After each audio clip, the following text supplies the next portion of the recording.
तब भी बड़े बड़े अधिकारियों ने कहा कि रशिया में भी बहुत ठंड पड़ती है, वहां आप अगर पहनावा दूसरा नहीं पहनेंगे तो हो सकता है ठंड लग जाए आपको।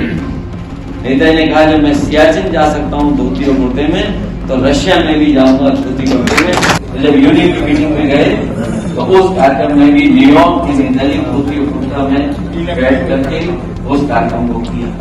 और तब नेताजी बताते हैं कई मैगजीनों में लिखा है कि जब धोती कुर्ता पहन करके वो निकलते,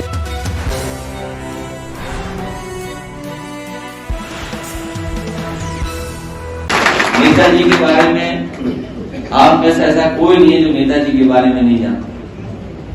फौज के लिए जो काम किए, जो फौज के लिए फैसला लिया, कोई भी रुकावट आई होगी, लेकिन अगर उन्होंने मन बना लिया फैसला लेने के लिए तो उन्हें कोई भी ताकत रोक नहीं पाई और फैसला लेकर देते, चाहे वो शहीदों को सम्मान देकर के। और मुझे याद है कि बहुत सारे लोग ये कहते थे नेताजी से, जब उनका सबसे हाईएस्ट पीक पे दौरा था,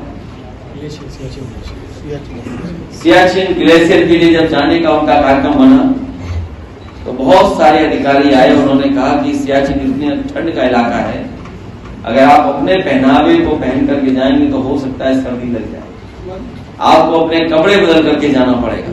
नेताजी नहीं माने। और आज भी अगर आप तस्वीरें या वीडियो देखते होंगे, और फौज के लोग जो उस इलाके में काम किया होगा, जिन्होंने नौकरी की होगी, जिन्होंने वहां पर खड़े होकर के देखा होगा मौसम, वो जानते होंगे कैसा मौसम है। नेताजी ने उस मौसम की परवाह नहीं की, और इसलिए क्योंकि वो अपना पहनावा नहीं बदलना चाहते, उसी पहनावे में गए, धोती और कुर्ते में। इसी तरह जब सुखोई की डील के लिए हमने जाना था रशिया में, वो पहली बार ऐसा हुआ कि वहां के राष्ट्रपति अपना प्रोटोकॉल तोड़ करके नेताजी को रिसीव करने आए थे।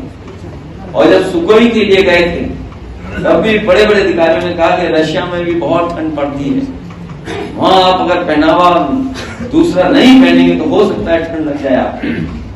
नेताजी ने कहा जब मैं सियाचिन जा सकता हूँ धोती और कुर्ते में, तो रशिया में भी जाऊंगा धोती और कुर्ते में। तो जब यूनियन की मीटिंग में गए तो उस कार्यक्रम में भी न्यूयॉर्क की नेताजी धोती और कुर्ता में बैठ करके उस कार्यक्रम को किया। और तब नेताजी बताते हैं कई मैगजीनों में लिखा है कि जब धोती कुर्ता पहन करके वो निकलते थे तो लोग उनसे तस्वीर खिंचाना चाहते। तो उन्होंने एम्बेसी के लोगों से कहा कि देखो अगर मैं ड्रेस बदल के आ जाता तो शायद ये लोग मेरी तस्वीर हमारे सामने। नेताजी ने जमीन कभी नहीं छोड़ी कि नेताजी की वजह से ही एक्सप्रेस भी जल्दी बन गया। अगर नेताजी उस दिन न कहते और न डांटते हम लोग को, तो शायद ये इतनी जल्दी एक्सप्रेस भी नहीं बनती। जहां तक उपचुनाव की बात है, हालांकि बीजेपी ने अपना ही प्रत्याशी उतारा है, जो कभी समाजवादी पार्टी में, वो जानते हैं गिनती में कहीं स्टैंड नहीं कर रहा है, लेकिन कहीं न कहीं साजिश और सड़क भी हो सकता है। मैनपुरी ने पहले भी देखा, एक बार जब चुनाव हुआ था तो कई बार लोगों को वोट डालना पड़ा था, और इलेक्शन कमीशन ने भी ऐसी सख्ती की थी कि वोट पड़ ना पाए।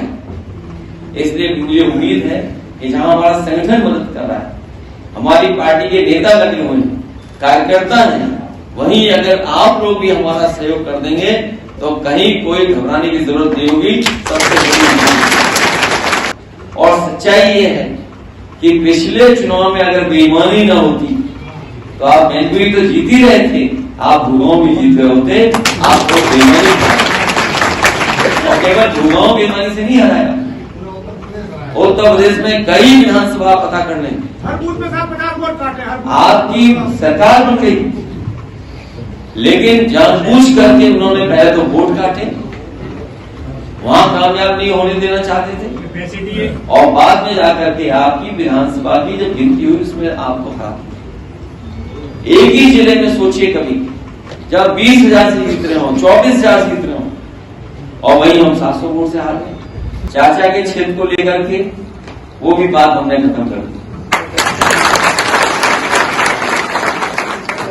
और ये बीजेपी के लोग भी जानते हैं कि जसवंत नगर विधानसभा, उसके बाद करहल विधानसभा, किसनी, मैनपुरी और बाद बाद में भूगांव, ये 4 तो जीतेंगे ही जीतेंगे, लेकिन इस बार पता नहीं क्या लग रहा है कि